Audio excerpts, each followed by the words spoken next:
ये कहानी है एक अतुल्य पराक्रम की, ऐसे योद्धाओं की जिन्होंने अपने देश के लिए बिना झिझके अपनी प्राण निछावर कर दिए थे। ये कहानी है ऐसी वीरता की, गाथाएं अमर बलिदान की, जिन्होंने देश के लिए कुर्बानी कर दी थी। देश के संकट में एकजुट हुआ। जानते हैं दोस्तों 1965 के पाकिस्तान और इंडिया की लड़ाई के बारे में। जनवरी 1965 गुजरात, कच्छ गुजरात। पाकिस्तान ने कच्छ के वरदान के 50% हिस्से पर दावा ठोक दिया। भारत में जवाबी कार्रवाई की गई। दोनों ही देशों के बीच सीमा पर कई फेरे। कच्छ के रण में पाकिस्तान ने अपने सिद्ध साहस अपने आदमी अंदर डाल दिया। ऑपरेशन चित्रौलतर की शुरुआत की पाकिस्तान कच्छ में। कश्मीर घटी भारत। पाकिस्तान के हथियार पर घुसपैठियों की कश्मीर ने घुसने की जरूरत की। घुसपैठियों का मकसद था राज्य में घबराहट पैदा करना। पाकिस्तान अपनी हमलावर पर यह शक्ल देना चाहता था कि कश्मीर के लोग भारत के खिलाफ उठ खड़े हुए, और इसी बहाने से वो कश्मीर को अपने साथ जोड़ने के लिए अपनी सेना का इस्तेमाल करना चाहता था। इस चाल को उसने नाम दिया था ऑपरेशन जयप्रकाश। आखिर किस कारण पाकिस्तान इस कारण ये सोचा कि 1947 में वो जो यूनिट था वो नाकामी हो गई, वो 1965 में सफल हो जाएगी। प्रधानमंत्री लाल बहादुर शास्त्री ने ऐसे नाजुक दौर में देश के बाद संभाली, जबकि हाल ही में हमने चीन के साथ एक मुश्किल गेम खेला था। हमारी सेनाओं बदलाव के गुजार पर चल रही थी और हम भी खापे संकट झेल रहे थे। दूसरी तरफ पाकिस्तान को तब अमेरिका की तरफ बेहद उम्र हथियार मिला था और बहुत सारा औजार मिल गया था लड़ने के लिए इंडिया से।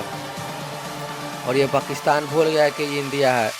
किसी देश की असली शक्ति उसके सैनिकों के मनोबल में होती है, उसके मशीनों में नहीं। भारतीय सैनिकों ने हमेशा अपने जीवन का बलिदान देकर ही अपने भारत को बचाया है और तिरंगे के मान को ऊंचा कर दिखाया है। भारत में हमले को देखकर पाकिस्तान डर गया था। लाल बहादुर शास्त्री जी ने कहा था, अगर एटम बम के दम पे अमेरिका से बम बारूद लेके अगर हमारे भारत देश हराना चाहे तो हमारा भारत देश नहीं हारेगा। हमारा क्या जवाब हो सकता है? गन और पावर बंदूक में नहीं होता, मशीनों में नहीं होता। आत्मा से लड़ाई करो और भारत को बचाओ। फौरन ये ऑपरेशन जिब्राल्टर को खत्म करने की योजना बनाई गई। यह था पाकिस्तान के कब्जे का कश्मीर के मजबूत हाथी भी। 25 अगस्त को ऑपरेशन एज की शुरुआत की गई, बाकी हम लोग अपनी निवासी को नियंत्रण में लिया सके। वन पैरा के सैनिकों ने मेजर रंजीत दयाल के मित्र में बेहद खराब ही गुस्सा और बारिश की परवाह न करते हुए घनघोर अंधेरे में इस खतरनाक पहाड़ के ढलानों पर चढ़ाई की, और भारत ने अपने देश को बचाने के लिए बहुत सारे सैनिकों ने अपनी कुर्बानी भी दे दी। अंत में जाकर भारत हमेशा की तरह जीत हासिल कर लेता है। फिर सब भारतीय ऊपर हांजी की चोटी पर सफलतापूर्वक अपना झंडा लहरा दिया। आज हमारे बीच मेजर रंजीत सिंह दयाल नहीं होते तो हम शायद अपने भारत को खो चुके होते पाकिस्तान के लिए। मेजर रंजीत सिंह दयाल महावीर चक्र से सम्मानित किए हुए थे और उन्होंने हमारे भारत देश को बहुत बड़ी आज़ादी दी और हमें पाकिस्तान के सैनिकों से बचाया। चलिए दोस्तों, तो हम लोग जानते हैं कि भारत और पाकिस्तान के पास क्या क्या हथियार थे। तो भारत और पाकिस्तान के बारे में 45 टैंक मेन था।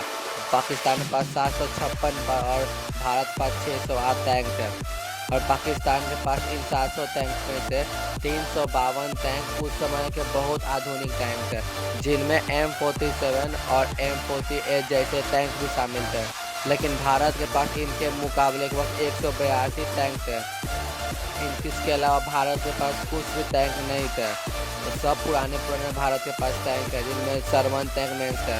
और इसके अलावा भारत के पास फ्रांस से खरीदे हुए AMX लाइट टैंक्स थे। टैंकों में पाकिस्तान का पलड़ा इस तरह देखा जा रहा था कि भारी था। अब बात करते हैं तोपों के बारे में, एयर लायर्स के बारे में। भारत के पास 628 के पास टैंक थे और पाकिस्तान के पास 552 तोपें थे। लेकिन यहाँ पर भी पाकिस्तान के पास कुछ अनोखे तोपें थी जो उस समय के लिए बहुत ही बहुत ही महान टैंक माना जाता था, लेकिन भारत के पास बहुत कम ही तोपे थे। उसके बाद बात करते हैं एयरफोर्स के बात की, वायुसेना के बारे में। पाकिस्तान के पास 152 कॉम्बैट एयरक्राफ्ट है, वहीं भारत के पास 309 कॉम्बैट एयरक्राफ्ट है। तो इस बात से देखा जाता है कि भारत एयर के मामले में ज़्यादा ही स्ट्रॉन्ग था।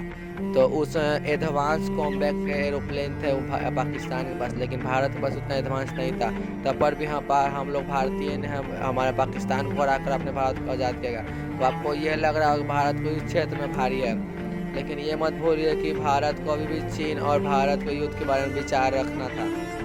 इसलिए भारत में काफ़ी हथियार, एयरक्राफ्ट इत्यादि चीन की ओर तैनात किए गए थे, और इसलिए बहुत सारा बच गया था। कच्छ के इलाका में सरक्रिक नाम की एक जगह पर भारत और पाकिस्तान की इंटरनेशनल बाउंड्रीज पूरी तरह से निश्चित नहीं की गई थी। भारत के अनुसार इंटरनेशनल बाउंड्री ये होगी और पाकिस्तान के अनुसार इंटरनेशनल बाउंड्री ये होगी। तो पाकिस्तान ने बोला कि और अंदर छोटी सी फायरिंग की और यहाँ पर घुसपैठ करके इसे अपना अंदर कर लिया चाहा, लेकिन भारतीय सैनिक ने पलट के जवाब दिया और भारत वहाँ पर भेज दिया। अब दोस्तों पाकिस्तान के सामने तो हम लोग जीत गए थे। अब नेक्स्ट वीडियो में आप लोग का स्वागत रहेगा, तब तक वीडियो बने रहे चैनल को। वीडियो अच्छा लगा चैनल को लाइक कर दो, सब्सक्राइब कर दो। बाय दोस्तों।